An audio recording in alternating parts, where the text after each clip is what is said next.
it's on. So we are at KMSS, sort of like WNBC. We have to say it a certain way, Wayne. Yeah. This is our podcast. We have a special guest, but first I have to do a few introductions. This is a production of MSS Business Transformation Institute. You can find us at mssbti.com. I have in the room with me my sidekick. No, that's not good enough. You're usually telling me what to do. So my producer, controller, Wayne Hagstrom. And Wayne, usually you're an enigma, a mystery to people. We try to keep you that way, but you were just appointed to a board. I was appointed to the board of the Southwest Alliance for Excellence, which is the local Baldrige affiliate, and I'm looking forward to that. I've worked as a Baldrige examiner, so I think it's an important thing to do. What is a Baldrige examiner? So we review applications that come in from organizations that want to apply for the Regional Baldrige Award. And you have to win a Regional Baldrige Award before you can apply for a National Baldrige Award.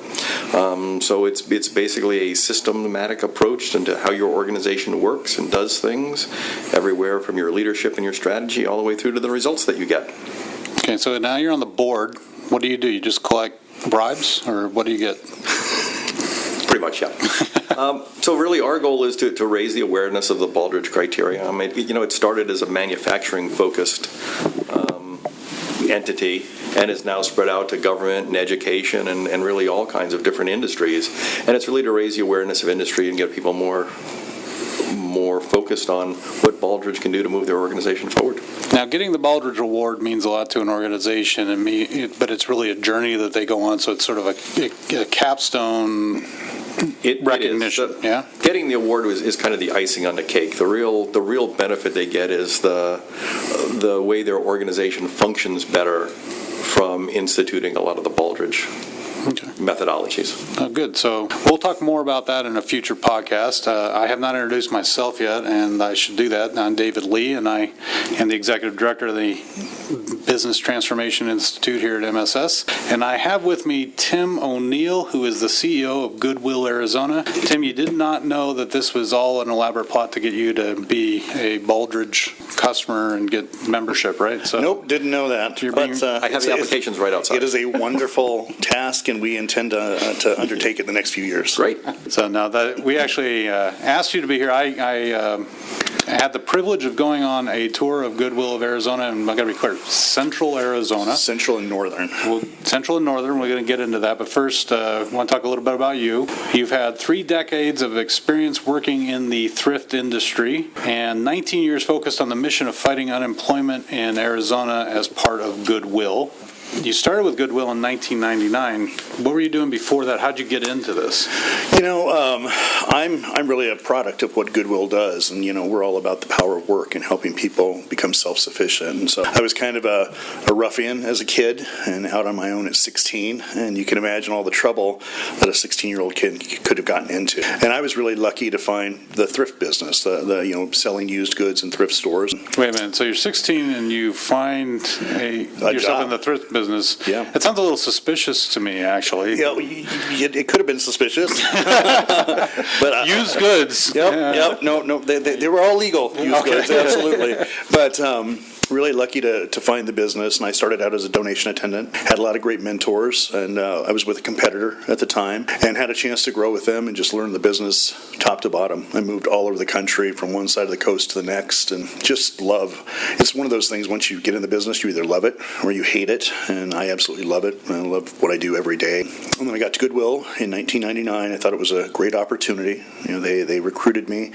I was married at the time and family, and I moved across the country and got here and started recruiting people I knew in the business. So you came to Arizona for this job? For this job. Where were you before that? All over. The last place was in Reno, Nevada, but I could name the number of states, and we'd go on for about 30 minutes. But lots of places. But got here and started recruiting people that I'd known.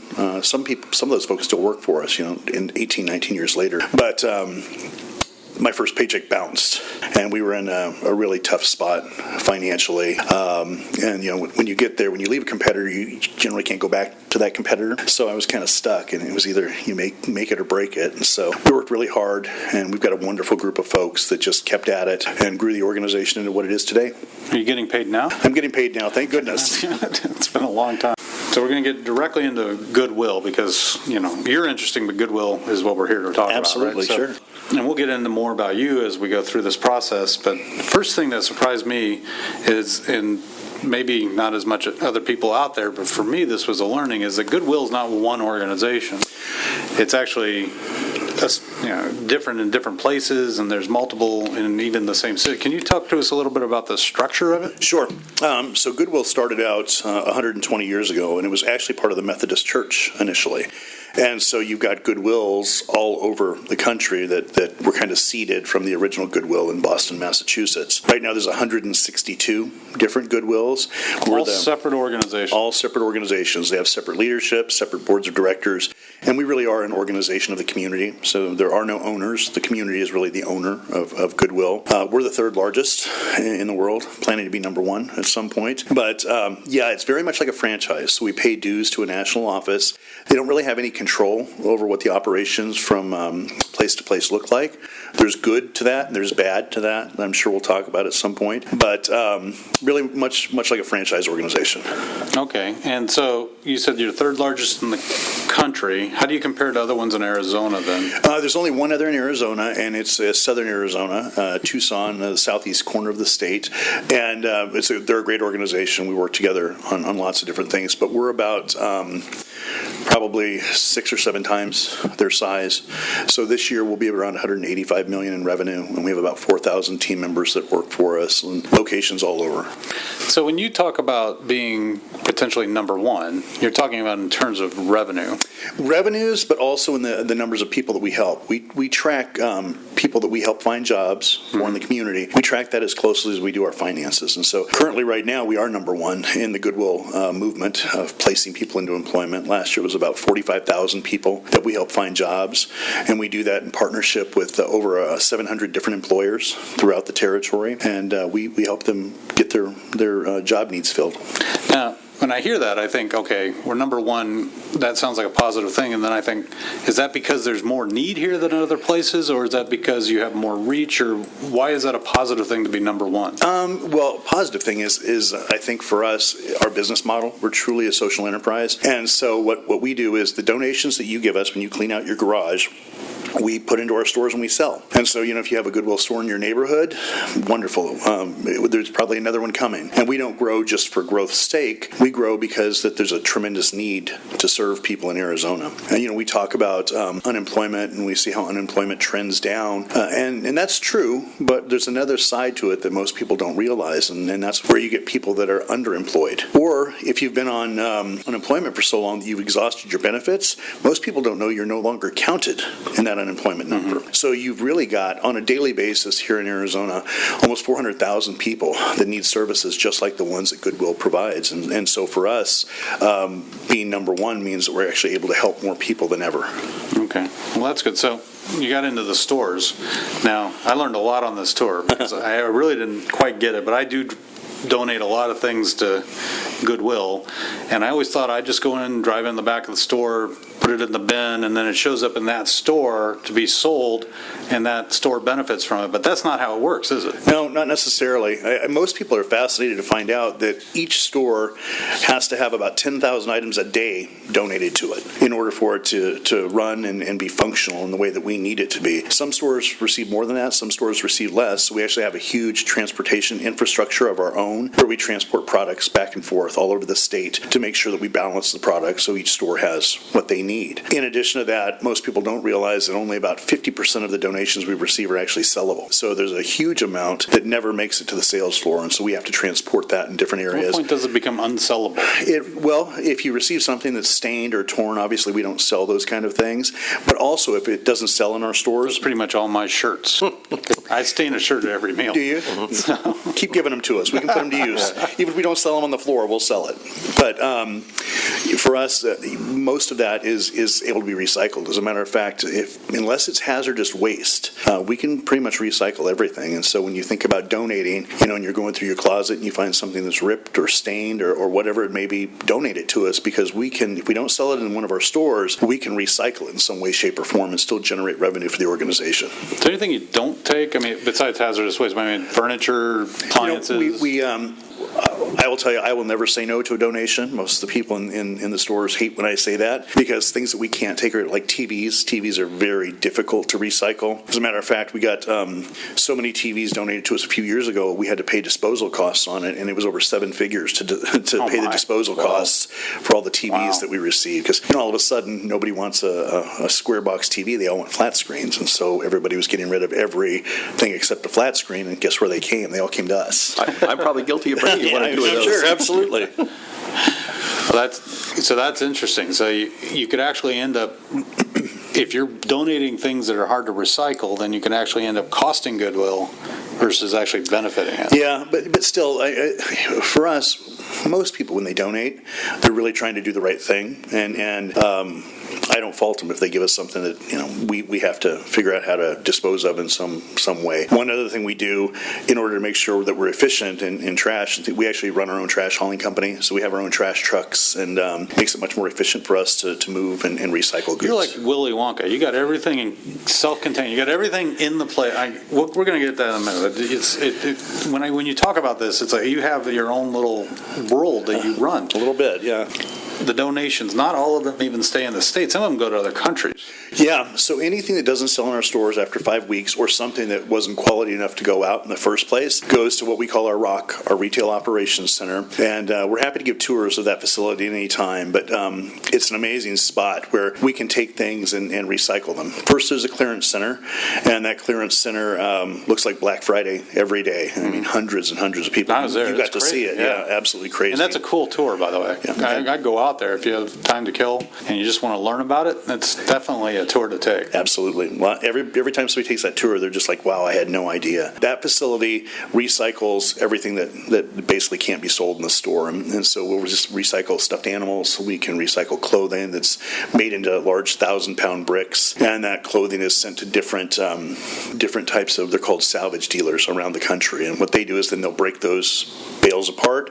They sort it into different categories, and it ends up all over the world. So lightweight type items will end up in South America, Africa, places with warm climates, the coats, things like that, Europe, usually in areas where they don't have textile manufacturing of some kind. And so when you see that commercial on TV and a little boy in a third world country has got a Nike t-shirt on, more than likely that came from a Goodwill store somewhere. So how do you determine where an item goes? Do they place orders? Is there a demand somehow? There's demand, and so it's interesting. One of the things that people are always surprised about is if you have one shoe in your closet, donate it to us, because we can recycle that. There's markets around the world, specifically right now in the Middle East, where especially with women's shoes, they're so hard to find that you can take a women's size 7 right that's blue and a women's size 7 left that's red, and they will pair them up because there are no shoe commodities. They can't actually purchase shoes, and so we'll ship those to that type of place. Or again, it depends on what's going on in a certain part of the world, but they may want just pure white t-shirts because of something culturally around certain colors. So you have to make sure that you're shipping it to the right places, and truly that is just learning the business and doing it all your life. So I might end up in a souk or a marketplace somewhere, and I'm buying something that is actually come from here and gone through Goodwill and shown up there. Yeah? Absolutely. And, they'll take things. What I've always found fascinating is how they'll remanufacture something. So, you'll see a vest come from here, and it'll end up somewhere completely decorated and not even look like something that was part of a men's suit. It'll look like something that was from that culture, but they've remanufactured it from a used item that came from the States. That's very cool. Yeah. I think I bought the same thing 3 or 4 times in my travels. So, yeah. And then I donated back, and then I end up, So I did. We mentioned I went to visit the warehouse recently. It is not a small operation. No. I think it's not Amazon, but it is impressive on its own. Yeah. And you have stacks and stacks of things. I remember you have some things that are this is like your Halloween corner. Right. It's all stuff donated, and you have a seasonal. You have a situation where it's seasonal, right? Right. Yeah, so the warehouse itself is 200,000 square feet. It operates 24/7. Trucks coming in and out all the time so in order to run this organization, we get 150 million pounds of donations every year. And so if you consider how much has to be recycled, it is a full-time operation. But seasonal items, Halloween, if you haven't heard this, is a thrift store's busiest time. It's our Christmas. And so business will actually pick up about 25% more than any other month. And so every Halloween item that comes in through the year, we store it and we get ready. And more people than ever are creating their own costumes because they want something that's unique. They don't want something like everybody else has. So we do that. And then Christmas, we actually have two Christmases that are very successful for us. The normal Christmas, and so we save merchandise for that. But we get so much of it, we started a Christmas in July. And all through the month of July, we sell Christmas goods. And believe it or not, that flies off the shelf. Really? Yeah. Yeah, I can see that. So if you're buying decorations and things like that. So how many people are just this operation? Just this operation in central and northern Arizona, we have almost 4,000 team members. We have over 100 physical locations of some kind, whether it's a store, career center, distribution center, our corporate facility. So lots of people employed here. Are they all full-time, or are there volunteers, or a mix? No, it's all full-time employees for the most part. We have a few part-timers, but for the most part, we try to hire people at full-time. So this is big business. Absolutely. Yeah. And the warehouse itself, as you mentioned, that you have trucks and it's a big operation, and it extends beyond the warehouse. You have your own trucking company. You have your own training facility. Right. You have some rocket ships. Soon, you never know. It is business, and I think that's one of the things that most people don't realize is that in order to serve as many people as we do, to help as many people as we do find jobs, you have to generate a lot of revenue. And so when, we don't grow for growth's sake. We grow because there's so many needs out there. And as you watched, really over the last decade, government funding, especially around social services, has gone down tremendously. And so because of that, we end up taking on kind of the torch and running with it, because again, we're simply funded by your donations. We take very little outside funding from state or federal agencies. Really about 98, maybe even 99% is all from you cleaning out your closet. And you'd be amazed at who uses our services. We have 23 career centers throughout the state. Anybody that wants to come in and use those services is welcome. It's free of charge. We have a proprietary system we built, Jim's Goodwill Employment Management System, that links up with all these different employers and helps people learn how to write a resume, cover letters, learns interview skills. We'll do training around those types of things, computer customer service training, whatever they need. We'll find a way to help them with it, even if we don't do it. One of the things that we're really big on is collaboration. And when you think about Goodwill, there's really three things that we do, and it's empowering individuals, and it's strengthening families, and it's building stronger communities. That's what we're all about. The building stronger communities is collaboration. Most people would look and they'd see Salvation Army and they'd think that they were a competitor for us. They're not. That's a great organization. We support them completely. As a matter of fact, we had one of our career centers on one of their properties at one time. We've had many of our team members sit on various boards or committees for them. Same thing with St. Vincent de Paul. We see that they are doing great work in the community, and we think that that's more powerful together. So it's that collaboration, it's that collectivism that we really think makes us all better. And we doing the warehouse where you pointed somebody on you and told me the career path that this person had gone throughout their time at Goodwill. So you bring people through that organization and train them for different jobs in the organization, and then you utilize them in the organization. Yeah, absolutely. Again, we're all about helping people be more self-sufficient and getting to that next point in their life. And if we're not doing that for our own team, then that would just be a horrible thing. So we really believe in promoting from within. I believe that with everything I am, that if you have a good person, help make them better for themselves and to help the organization. So most of our vice presidents are people that grew in the organization. I grew in the organization, but most of them also grew in the organization. Some of them started out as cashiers, some of them as assistant managers. And now they're the ones that are actually running huge parts of the business. Wayne, you had mentioned something earlier when we were doing pre-talk about the downturn. You had a question.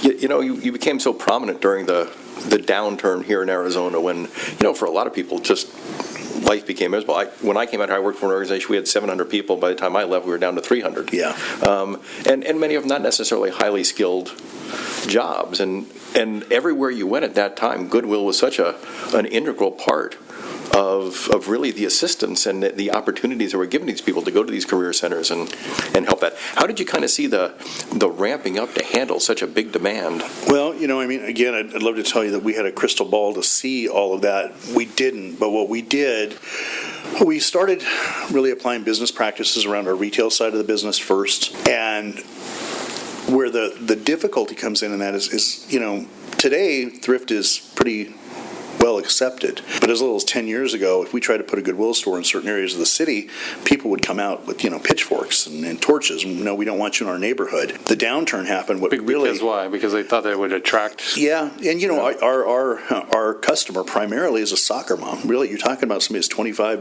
to 50 that's got a pretty good household income, and they shop us regularly. Our customers are fanatical. When our last grand opening, we had people sleep overnight, 800 people waiting to get in the front door. But it takes them a while to get to know us. And so what really, during the downturn, happened for us is we'd already had the business practices in place. Real estate. The real estate market changed, and the big boxes started becoming empty. And so we took a path of being part of ICSC, the International Council of Shopping Centers, and we started going and showing up at their big trade show, which is coming up again in about a month or so. And when we first showed up there, all these land developers were walking by and going, "Goodwill, what are you doing here?" And we had one of our model stores up, and they're like, "Where is that? I've never seen a Goodwill store." And these are people from all over the country. I've never seen a Goodwill store that looked like that. And all of a sudden, it just blew up. And we opened another store and another store and another store. And so in my time, we've gone from that $7 million mark in '99 to, again, this year around $185 million. It was really the real estate strategy that allowed us to grow to the point that we were able to open all these career centers and to really be positioned at the right time to help really anybody that walked in. Mm-hmm. We have one lady that works for us at our retail operations center, and she talks about during that time, her and her husband had their own business, and they had quite a few homes, and they both lost their jobs, and everything was going downhill. And one of her friends said, "Have you tried Goodwill?" And she's, the thrift store, why would I go there? I don't want to do that. No, have you gone to one of their career centers? And it was exactly during that time you're talking about. And she works for us today. She's been promoted probably 5 or 6 times, but she tells her story on one of these tours about how it was life-changing for her because it was probably the worst time in her life. She had nowhere else to turn, and it ended up being Goodwill. And she wasn't even really trying to get a job with us necessarily. She just did. And over her time, I know her son works for us, her daughters worked for us, and so it's wonderful to see somebody go through a difficult time like that and come out successful. Mm-hmm. That's great. That's great. So you've had the lead transformation of your own. You hinted at it here, is that you came in and it was at a low point, and checks were bouncing and all that. Yeah. And now you're a big, thriving business. Tell me a little bit about that transformation. What were some of the key, you talked about the real estate strategy, what are some of the key changes that you made in your approach to the market and your approach towards how thrift works? And let's start there. Sure. I think the real transformation, first, I've had a lot of great mentors. I wasn't always the CEO of this organization. I had a lot of folks that I learned a lot from, and they're responsible for as much transformation as I am. You want to call somebody out? There's a couple of folks. Keith Mason, who was the CEO that hired me, and then Jim Teeter, who was his successor, and both my mentors, but both amazing individuals, and did a lot for the community. And I probably get a little more, I don't know if you call it fame, but I get a little more accolades than they probably did because they were running the organization when it probably wasn't as well known as it is today. But they did some great work. But the transformation, I think, I'll tell you a story about Keith. I was the vice president of retail, and we were really struggling. And he said, why can't you get the type of people that we need to grow this organization? And I said, we can't pay him enough. And so he literally did this. He said, okay, you go back and write down on a piece of paper what you need to make in order for you to go out and hire the type of people that we need to grow this organization. So I went back and I wrote down a number that I thought he would never go for. But it was a real number. And I walked back in and I showed it to him and he said, okay, done. Now go get everybody you need. And I spent the next year flying all over the country recruiting the best people in the business that I could could and brought them back here. And I think that was absolutely one of the most transformational moments because, it's all about the people. It's all about the quality of What folks. kind of people were you looking for? People so thrift is specialized. I mean, it really is. It's a down, it's a dirt. You saw it. I mean, it's a down and dirty business. You have to be willing to get your hands dirty. It's long hours sometimes, but when you love it, you absolutely love it. And so people that had been there and done it, we'd go through the process. We'd hire somebody that ran a huge big box, that had 400 employees in one location, and we're asking them to come in and manage a store that's got 40 people in one location, and they would fall apart in a month. I've never seen work like this. Our people work really, really hard. And so you had to have people that did it. So I have two people that work for me now that They can't really have big egos to do this. No, you really can't. Well, it's not. It's not a sexy job. You're not working at Saks Fifth Avenue. You're working in a thrift store with used goods. And but once you learn it, you learn it. And I will tell you, in our staff, we have probably the largest group of experts in the business that you will ever find anywhere, and it was all from that recruiting. Okay, so they were experts, but they were obviously able to work together. Yeah. Sometimes lead, sometimes follow. Absolutely. Yeah, I'm getting at this as some of the themes of when we do transformational work, and we're talking about getting the right people in place. These are the kind of people that you need to actually make a big change. 100%. We're really big, and I mean this just sincerely. Everybody in the organization has a different job that they do, but there is nobody in our organization that is more important than the next person. I will always remember. I was dealing with one of our VPs who's no longer with us, but he's walking in, and I'm walking behind him, and there's all sorts of trash around the parking lot, and he's just walking by it. And I got him inside, and I said, we're all responsible for this, and I'm picking up the trash as we go in. And he hadn't even dawned on him that everybody else is watching him and what the example that sets. And so it really is. We're all in it together, and we do whatever it takes. That's great. So you got the right people, and then what happened from there? Growth. Just massive growth. There was a few years that our comp stores were growing at 36%, which is unheard of. But again, there was a lot.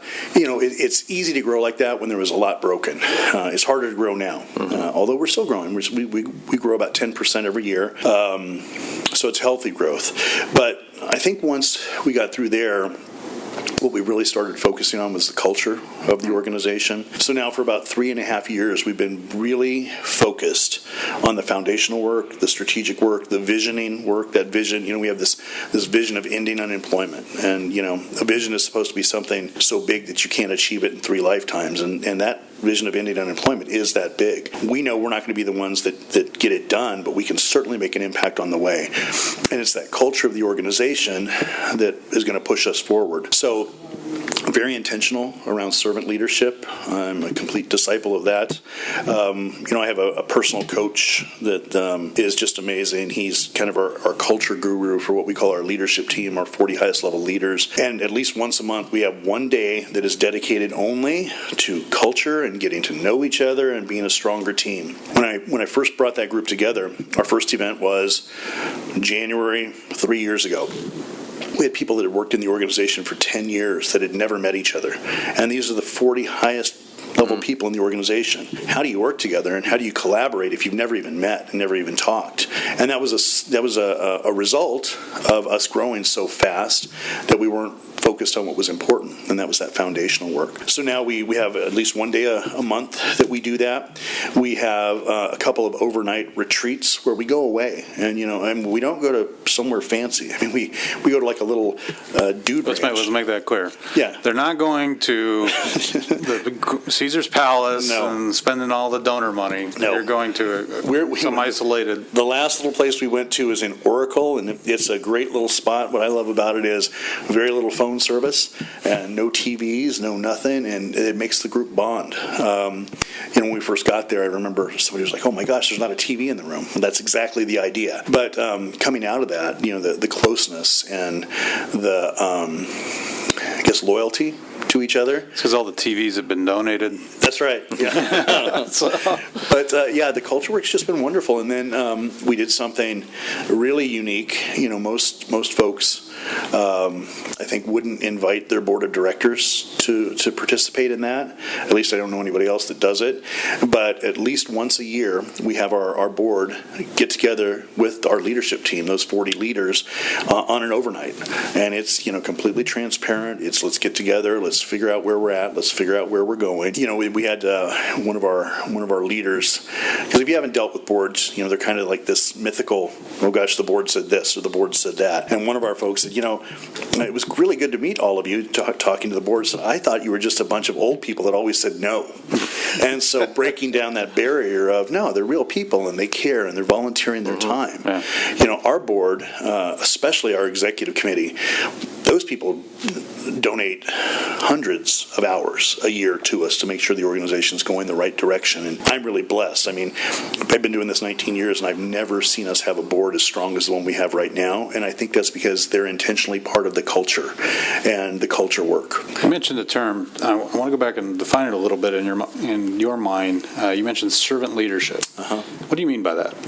It means that everybody else in the organization is much more important than I am. And I think that's the way that you want leaders to feel, and it's very intentional about that we spend time. We do things that are called cookie visits, and it sounds weird, but I'll explain it. When you get large like this, and we're not large, but we're large from a team member count, and we're large from a location count, not necessarily a revenue size. But it's easy to get disconnected. And so every quarter, we go out and we visit every single location personally to talk to the teams. We bring cookies with us. We answer questions. We tell them what's going on. And it's important because, we used to do what we call town halls. And the town halls were for the corporate teams, not the field teams. Having grown up as one of the guys in the business that was out in the field, I have a real passion to make sure they know what's going on. And so I was in a meeting, and one of our IT guys asked the question about, right as I'd just taken over as CEO, they said, are we going to still have town halls? Because they're so good at keeping everyone informed. And I said, well, hold on. Who's everyone? Well, everybody gets to hear everything going on. I said, no. I said, all the corporate people get to hear everything going on, and that's not everyone. And that kind of reset that servant mindset. But our corporate facility, all of us exist in order to support the store teams and the career center teams and the transportation teams to run the business and to be out there and doing what they can effectively. And so for me, it's about giving them the respect. It's about giving them the tools that they need. I do this every time I speak to one of our new hire orientations. My entire job is really to make sure that they are completely taken care of. And it's that Richard Branson kind of thought that, if you take care of the team, they'll take care of the customers, they'll take care of the donors. And so that's for me, that's what servant leadership means. Not-for-profits generally are not seen as organizations that run on business principles. But it sounds like you're applying a lot of business principles. Have you had to make a change in that, and did you experience resistance in this process? Sure. We run everything like a business. We're really in the business of doing good. That's what we do. But there's nothing in our organization that isn't exactly like any other business you would run. And the resistance didn't necessarily come so much from our staff as it did other businesses. When you all of a sudden you've got a thrift company, a social service company that's opening up, 10 locations a year, people start asking questions about, is that the right way to use the donor money? Is that it? And they look at the business principles and they say, well, gosh, when we try to locate a store and we try to put it in a nicer neighborhood. By the way, the stores that we have in nicer neighborhoods produce consistently more than they do if it's not in a nice neighborhood. We try to put them everywhere, but just, most people will say, well, one of your stores doesn't belong there. Absolutely, because the people that shop our stores are the people that go into the grocery store right down the street. They're the people that are going to the bank. They're no different than anybody else. And so trying to create that. When you said the trucks drive around, so the donations they're getting from those neighborhoods are showing up in other neighborhoods too. Yeah, 100%. Yeah, so all the stores are balanced really well with great quality product. But the business principles, trying to explain that as we were going through that transformation and trying to get the community to really understand that took a long time. So it wasn't so much internal struggle as it was with the communities. And I guess the other piece to that is, a lot of people look at a not-for-profit, and in some cases this is true, it's not true with us, but they look at it as a retirement job. And that you'll hear a lot of people, and for years, if somebody came in and said, I just want to give back, I've worked, I built my career, I just want to give back. That was a kind of a kiss of death at an interview, because that meant they thought they were going to come in and it was going to be this really soft environment where you didn't have to perform. But, I will tell you that from a drive perspective, I'm probably one of the most driven people you'll ever meet. And in our organization, we all perform. And so that was really a different mentality for a lot of folks that were coming in and applying for jobs, because they thought it was just going to be retirement and it was going to be easy, and that's not the type of business that we're in. So if you're looking to relax, Goodwill's not the place to do it. Nope. But you mentioned something that occurred to me. So other stores start to see you as competition. Oh, yeah. And then they start to fight. Absolutely. Yeah, so if you think about it, I won't name names, but we compete with most off-price retailers, sub-discount retailers. And, they'll have restrictions written into their leases that a Goodwill store can't go in here and those kind of things. We've gotten over most of those. As we've grown over the years, retailers used to, whenever they couldn't sell their stock, donate it. Well, they stopped donating because we were growing so fast. Goodwill around the world is approaching a $5 billion operation, and so that's big business, and it is absolutely competition. So where does their stock go now? Sorry? Where does it go now? They resell it. So if you look, you went from Nordstrom's, and then you went to Nordstrom's Rack, and then you go to Last Chance. So they're clearancing it out, very similar to what we've been doing for, they've been doing it for 20 years. We've been doing it that way for 100 years. And so they clearance it out very similar to the way that we do. Okay. That's interesting. I never thought of that before. That's tough competition. That's a tough world to operate in. Absolutely. So when you talk about being part of a larger organization, so you have Goodwill nationally, internationally? Yes. Uh-huh. And you have your operation here. What are some of the benefits from that? What are the challenges that creates? Well, the benefits, there's a lot of peers.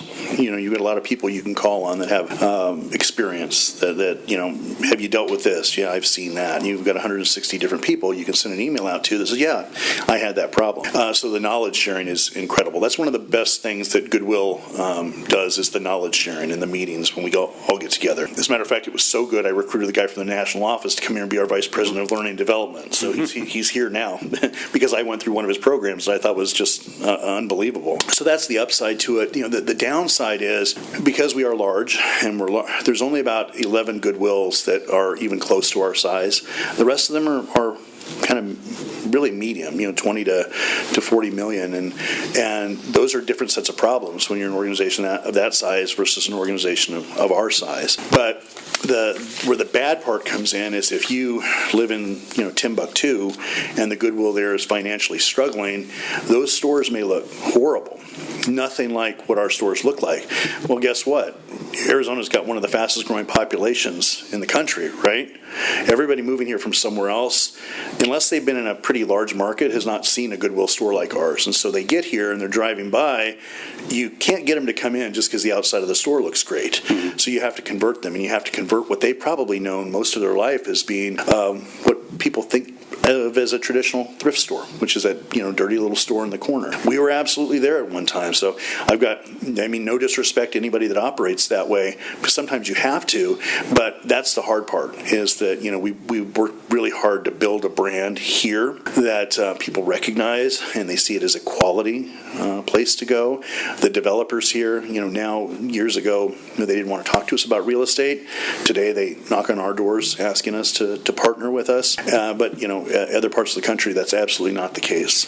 We had, it was funny, a few years ago, again, restrictions written into a lease. We had a major retailer that would not let us open a store anywhere near them, and written in restrictions against Goodwill, not against thrift. And so I ended up meeting with them at the ICSC, the real estate show, trying to figure out what the problem was. And so their real estate across the country was divided up by two people. And so the one woman, I ended up just finally getting it out of her, and she said, I drive by one of your stores in X every morning, and it's a complete mess outside, and we're not going to let something like that go on and next to our business. And so we made a phone call to that region and said, look, do you realize what you're doing? And they cleaned up. They cleaned up the operation, and that national retailer lifted the restriction against Goodwills all over the country. But it took that one thing, and it was one person having one bad experience in one place around the country that limited us here completely from growing. And we missed out on 3 really good locations over about a 2.5-year period until we could figure out where the problem was. Yeah, I ran a franchise organization for a while, and it is. You're only as good as your least quality franchise, aren't you? Yeah, that's so true.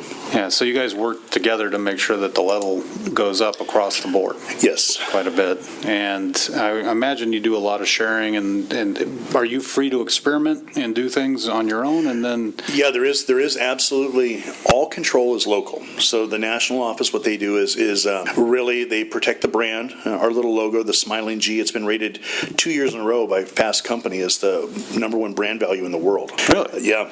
So it's very important, and they do a lot of work around that. You wouldn't believe what people do. We had an organization in a shopping center that we were in. Somebody opened up a small thrift store called Goodwillies. Unfortunately, that's a brand issue. So the national office is really good about having all the attorneys jump on something like that. I was driving. it's better than bad will. Yes, yeah. Hey, we've got some of those too. But another one, I was driving past, coming back from Yuma, our operation in Yuma. For some reason, the road was closed, and it took me down this really little farm road. And out in the middle of this roadhouse, I see a Goodwill donation box. It wasn't a Goodwill donation box. Somebody had slapped a Goodwill logo on it and was collecting donations. And so that's what the national office is really good at, is protecting the brand and making sure that And we're not giving anybody ideas out there right now. As you look at your transformation, all you went through there, are there any, if you were advising other people, is there anything that you learned from that particular? I know you have a think big mentality. Tell me what are the things that you would try and convey to others and say, don't hesitate, jump in. Well, I think that's it. Don't hesitate. We talk about leading with no fear. I think that's really important. I mean, you have to make smart choices, but at the same time, you can't be paralyzed by that fear of my paycheck's bouncing. Because you know what, your paycheck's going to continue to bounce if you don't grow your way out of it in a lot of cases. And then people. I mean, I can't tell you, and it's so cliche, but I am so lucky to have the staff that I have. They're the ones that make the entire business run. And I could not show up for 2 or 3 months, and the business is going to be just fine. And they're going to run, and they're going to do great work. And so the quality of people that you bring on board, and compensate them well. That's one of the things being in a not-for-profit that's hard, is people don't understand that it is a big business. We're one of the largest employers in the state, and you have to hire talented, qualified people, and to do that, you have to pay them like any other business would. There's still a group of people all over the country, there's small groups that think if you work for a not-for-profit, you're supposed to do it for free. And that's not the way the world works anymore, because when you're hiring, we just hired a wonderful new CFO. You have to hire somebody that has been in that role in a very large business, because you can't come in and just learn it. There's too many moving parts to a big organization. And so people, and making sure that you take care of them and compensate them well. And we talked about this on an earlier podcast too, is that you don't get ownership, stock options, things like that. So when you talk about compensation, there's no skin in the game that's going to pay off later. Right. It's got to be something that it's got to be based on what you can actually get to now. Yep.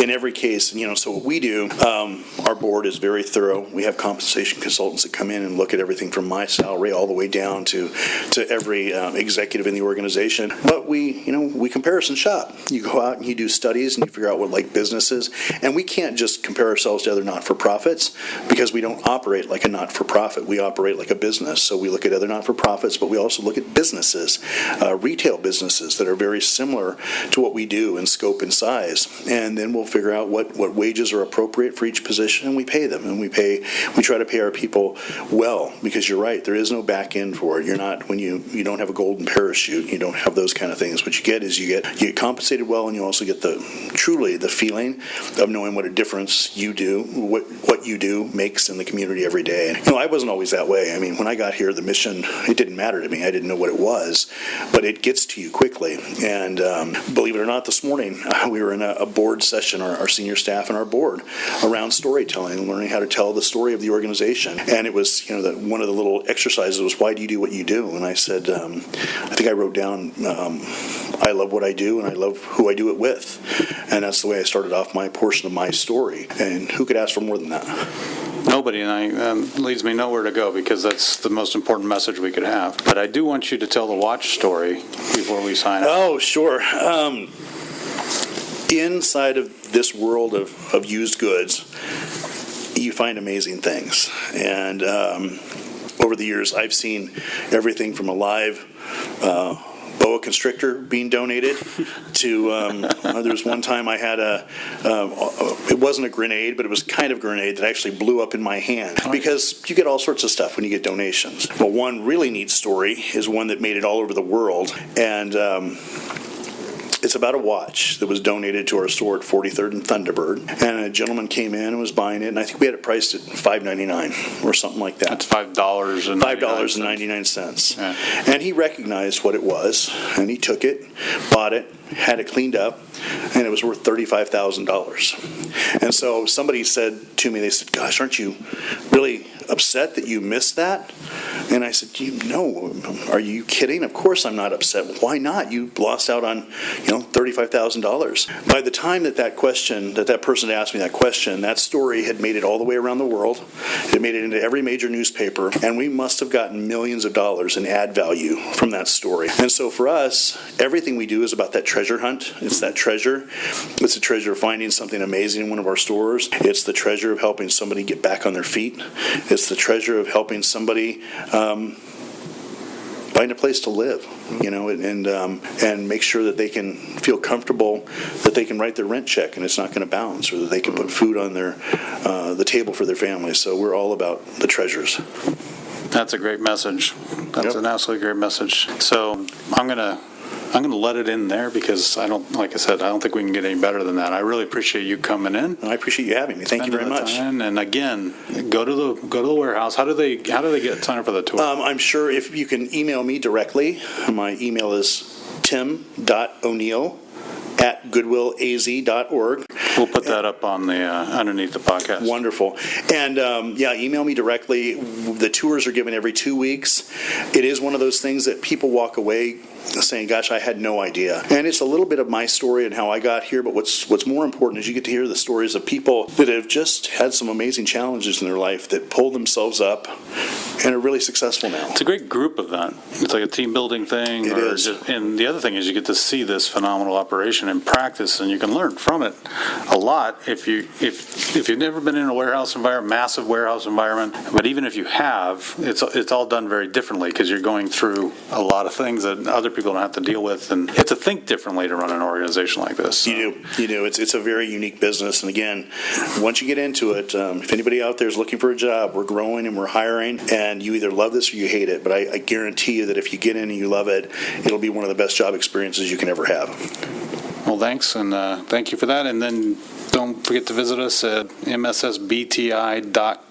You'll see this podcast. You'll see other podcasts from the past. You'll see some great content on business transformation. I should mention the fact that we do accelerated programs to help organizations do the kind of stuff you're doing, get them off the ground faster. We have a lot of competency building workshops that you can look at. They're all custom for the organizations that are interested in them, and we also do pro-site change management training. So there's our commercial for that, and thank you very much.